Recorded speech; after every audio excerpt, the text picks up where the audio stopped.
আসসালামু আলাইকুম, কেমন আছেন সবাই? আশা করি সবাই ভালো আছেন। তো এই ভিডিওটা যখন বাড়িতে গিয়েছিলাম মার মিলাদ পড়ানোর জন্য, তো আমাদের তো ওই যে বললামই তো সব চাচারা ঘর দুয়ার ভেঙে ভেঙে চাচারটা ভিন্ন ভিন্ন করতেছে। তো আমাদের রান্নাঘরটার তখন ভাঙা হয়ে গিয়েছিল। এখন যদিও করা হয়েছে আমাদের ওয়াশরুম রান্নাঘর এগুলা। তো এখন এই রান্নাবান্নাগুলো যেহেতু ওখানে কেউ থাকে না, তো বুঝেনি তো বিয়ে বাড়ি আর মৃত বাড়িতে লোকজন আসতেই থাকে, আমাদের সাথে অনেক লোকজন ছিল।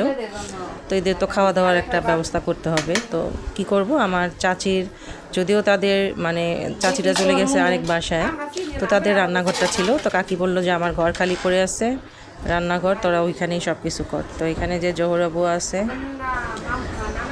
জোহরা বুয়া থাকাতে সেদিন আমাদের মানে ওই কয়দিন আমাদের রক্ষা হয়েছে।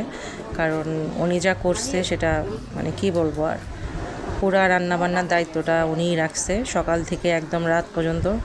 রাতে সবাইকে খাইয়ে দেয় তারপরে গেছে। তো আমি তো মাংসটা মশলা দিয়ে দিলাম, বুয়া এগুলো সব চড়াই দিল। এখানে আছে ডাল। আমি বললাম যে কোনো একদম শর্টকাট 2-3 রকমের রান্না হবে, 2 রকমের একদম বেশি করে ওগুলা দিয়েই খাওয়া হবে, কারণ বেশি ওই করা যাবে না। কারণ প্রচুর লোকজন, চা হাফ কেজি দুধ মানে গুঁড়া দুধ যেটা পাউডার দুধ, ওইটা 2 বেলা চা বানাইলে শেষ হয়ে যাইতেছে। মানে এত মানুষজন আসতেছে। আর আমরা আসছিও অনেক বছর পরে, যেহেতু আমার নানা বাড়ি ওইখানেরও লোকজন আছে, আশেপাশের অনেক লোকজন, মার অনেক পরিচিত মানুষজন তারাও আসতেছিল। এবার প্রথমেই মাকে ছাড়া দেশের বাড়িতে গেলাম।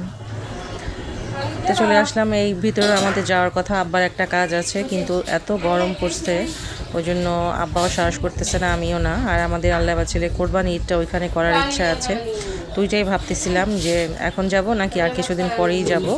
আব্বাকে নিয়ে হয়তো বা আমি আগে চলে গেলাম, আব্বা কাজগুলো সারলো, তারপর আমার ভাই বউ আমার বোনরা ওরাও গেল কিছুদিন পরে, যেহেতু বাচ্চাদের পড়াশোনা আছে, স্কুল আছে। দুইটাই আব্বাকে বললাম যে আব্বা তাহলে আর কিছুদিন পরেই যায়, এই জন্য ঈদের আগে আগে আমি আর তুমি আগে চলে যাবো, না ওরা পরে আসবে। তো ঠিক আছে, একদমই ছোট্ট একটা ভিডিও। কেউ সবাই ভালো থাকেন, আজকে এখন আল্লাহ হাফেজ।